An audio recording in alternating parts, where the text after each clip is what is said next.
exist to inspire and nurture human achievement. We do that one person and one organization at a time. And we hope to have that type of impact on you. And we focus our energies, particularly sort of drilling down, on helping you help your organization harness the collective genius that exists within a business. So we ask people, how good are you at harnessing the collective genius? Do you know how to unlock that potential?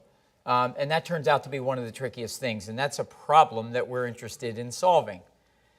So, two big problems that we've been focused on over the last couple years that have happened, and we study burning issues, one of which is we've seen this thing where this whole executive education space, the Financial Times, Business Week, Wall Street Journal, they run these rankings. They track where leaders go, and they publish a top 50 list from the Financial Times. And so we've talked to a lot of business school leaders, deans of executive education, and business leaders who have been participants in these programs. And we have found out that in many of these programs, they found it to be sort of this great experience. We have this amazing transformational experience. We're driving some new business initiative. We went to this executive education experience. We've crystallized our vision. We've sort of got it all the way we want. And then we go back to work on Monday, and what happens? Life gets in the way, work gets busy, and it is very difficult, if not impossible, to cascade that change across the whole enterprise. And it's a real big problem. And so we've studied this, and we found that in a lot of organizations, the middle managers, the business leaders that have been in the position 5 to 15 years are getting little to no development, and emerging leaders are tending to get some type of self-paced e-learning product like Skillsoft or Harvard Managed Mentor. So just a quick show of hands, how many people use either Skillsoft or Harvard Managed Mentor? So a really super majority of you are using one of those products. And so one of the problems with self-paced e-learning is that it's not the most engaging thing, and so the completion rates are low. And so we think there's an opportunity to work on solving that. But let me get to the second problem. And the second problem is, and I alluded to it yesterday, how do you make sense of this explosion of social media? How do we build a 21st century model of learning? So a social collaborative model of learning. So 4 years ago, we started a Social Learning Executive Council. This is what we do.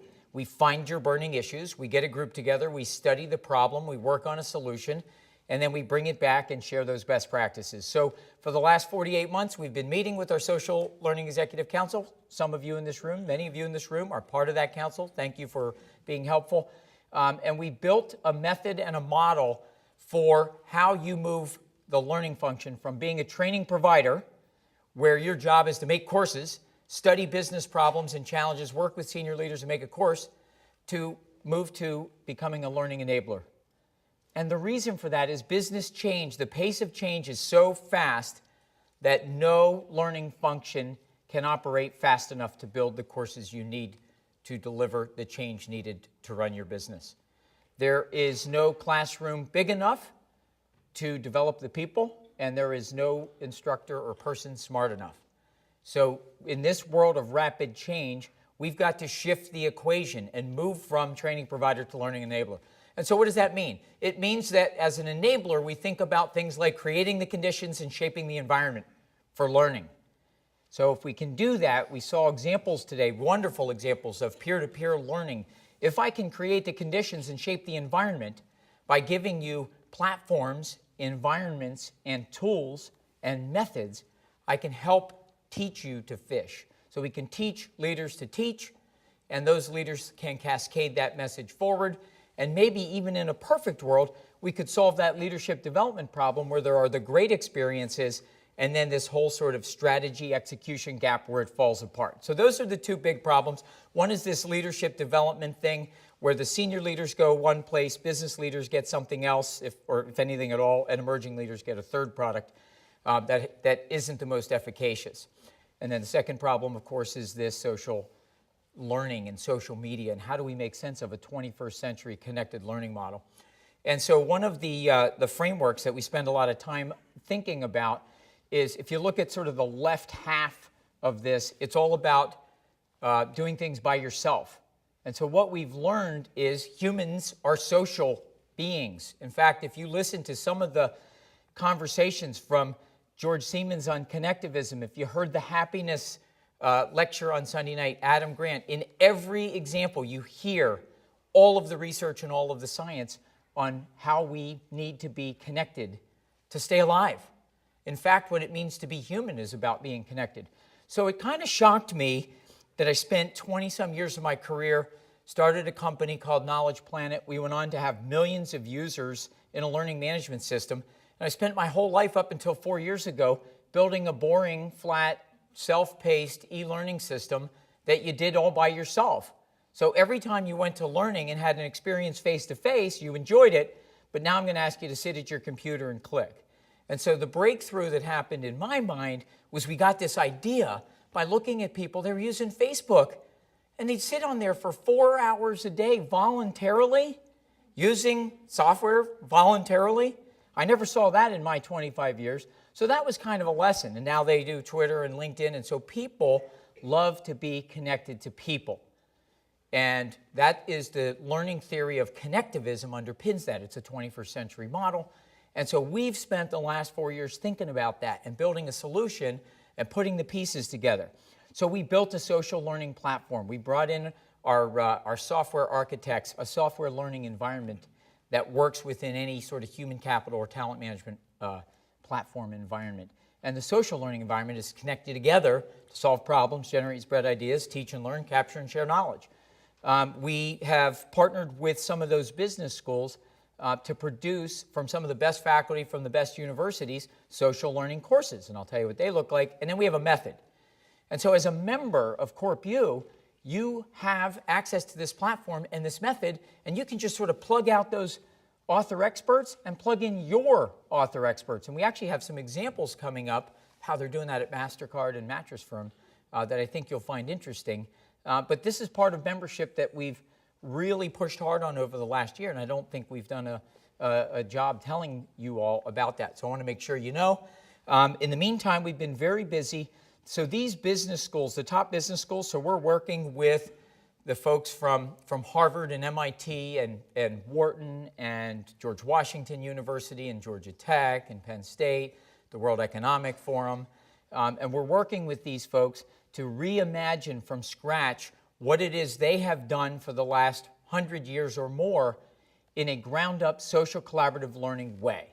So how would you reinvent what you do using social collaborative learning?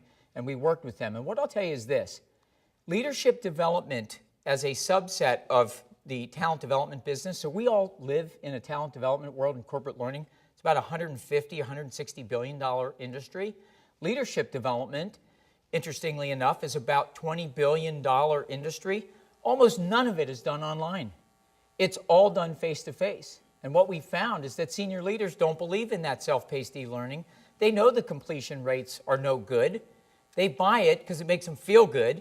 But when you ask what is it they practice, what they preach, they get in a room. They go to executive education. But what we have found that's really interesting is in the last 18 months, a tipping point occurred.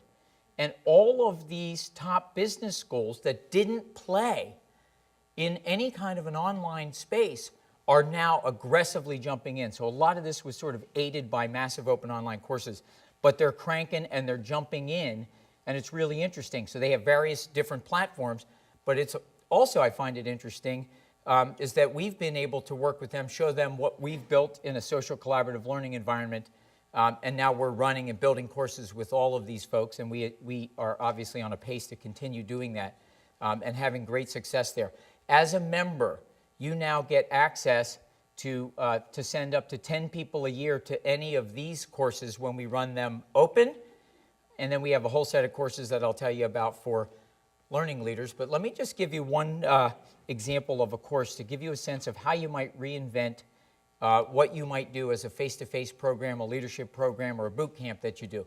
Take the Harvard program on negotiation. It's a great program.